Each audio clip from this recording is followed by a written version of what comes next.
back to the main experience. Quick video today, hopefully anyway. We're gonna cut these pipes out of here, so we're gonna go in the basement, cut them short enough that I can pull this one up out of the floor. We gotta cut them because the asbestos team is coming tomorrow, and I completely spaced taking these out. They told me that they wanted it done, that way they can get to the wall easier, and especially the one in the bathroom. That one's pretty darn close to the wall, it's like that close. So we're just gonna cut these off in the basement. They're all junk anyway. I wanna replumb everything, redrains, everything. So we're gonna do that. It should only take a few minutes. So let's get right to it. Actually, take that back. I have to cut it up here on the straight piece. That way there it can pull back up through the floor. And the other piece is over there. We'll get to that after. That's an easy one. All right, here we go. Just gonna chop this right here.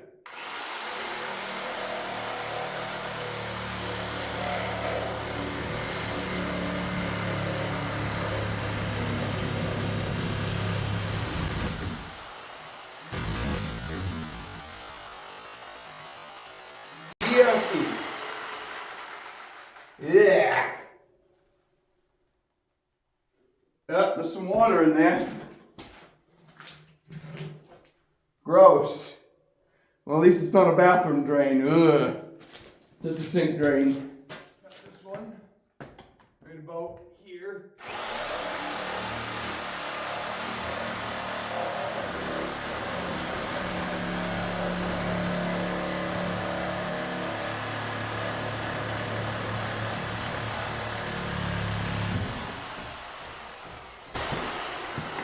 There, that one's cut. Didn't get no liquid out of it this time, thankfully. Okay, so it's right here. This one should be as easy as pie. So just pull right up out of the floor. Yuck. Yeah, she's still dripping. Oh! Okay, forgot that. The drain's full of water. I'm gonna get this outside before it spills some more. Stupid me. I can't believe I just did that. That's nasty. Ah. Now I gotta clean that up. Let's see if I can find a rag. So this one should come out just as easy. You can tip this one. There it is. I'm just gonna bring it outside, dump it out. Okay, you ready? This thing's off. It spools up. Okay. I've already turned it on a million times, but this is all over. Main's on. Ready? Alright, so I know there wasn't much of a transition there, but now we're out in the garage. What you're about to see is a true miracle. Me and Dad are going to try to fire up this air compressor over here. And just keep in mind, this thing is like 60 years old. Take a look. She's hot. Yeah, but there's no reason why that shouldn't have came on other times.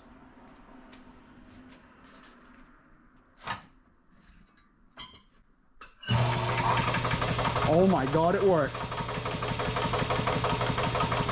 It's actually rather quiet. Nope.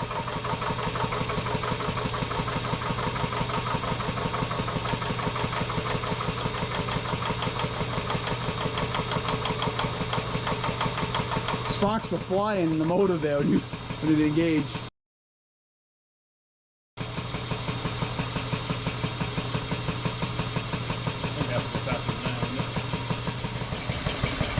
So just to have this on record, that the air compressor is actually from the 1960s, so it is somewhere around 60 years old, give or take 5 years or so.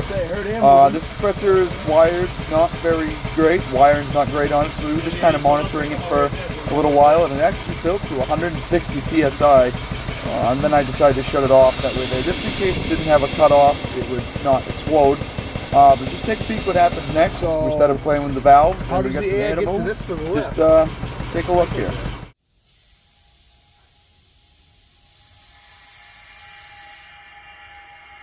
Oh my God, there it goes.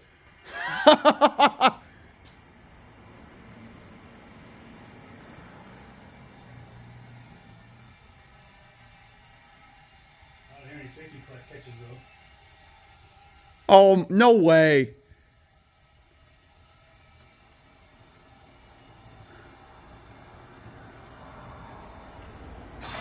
Hey! Thought you was going through the roof. I got off of it. That's what There it goes. thought there was a car or something on it. I wouldn't put a car on that. Four-wheeler, maybe. I don't see what holds it up there.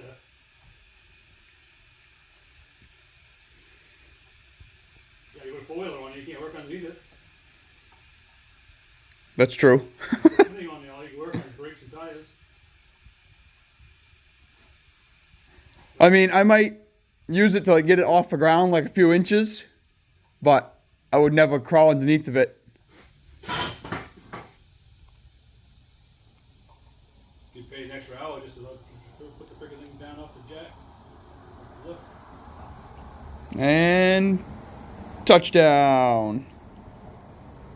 Well, it works. So isn't that something that compressor works and then the lift works? That's crazy to me. Now, full disclaimer, I am not comfortable using that lift for just about anything. The max I would put on it is maybe a four-wheeler, but I would never get underneath of that lift not knowing how long it's been since it's been serviced, inspected. I think that I would never put anything on anybody or anything underneath of that lift. I might use it to like get a car or something off the ground enough to put it on jack stands, but I would never put anything heavy on that lift. Just so everybody knows, I am not going to use that lift. I still probably like to have it removed and put in a two-post lift. But as for the air compressor, honestly, that thing seemed to work pretty good. But me and Dad did a little bit more work in the garage after this video ends. We put an outlet in next to the service panel, breaker panel, and there's something wrong with the power in the garage. So anybody who knows about that air compressor, if it sounds slow, let me know in the comments, because I think it was only getting like 10% power, something like that. So I'm guessing it runs a lot louder and a lot faster, but it built to 160 PSI pretty quickly. So I was pretty impressed with it even running that slowly. So the garage does need a rewire. It may need a new service breaker panel, but that is for the future, because I have the big bill coming for the asbestos. They are starting tomorrow with the making of this video. So that's going to be a big to-do on the house. All right, we got a little bit more video here for you guys to watch. Just a quick little time-lapse video, and then we're going to end. All right, so now we're going to take out these lights out of the garage. There's four of them over there. Can't quite get to this one yet, as the wire is stuck behind those shelves. I already gotten one down. Completely forgot to record. We're going to take those four out real quick, and I'm going to time-lapse it. Here we go. Enjoy.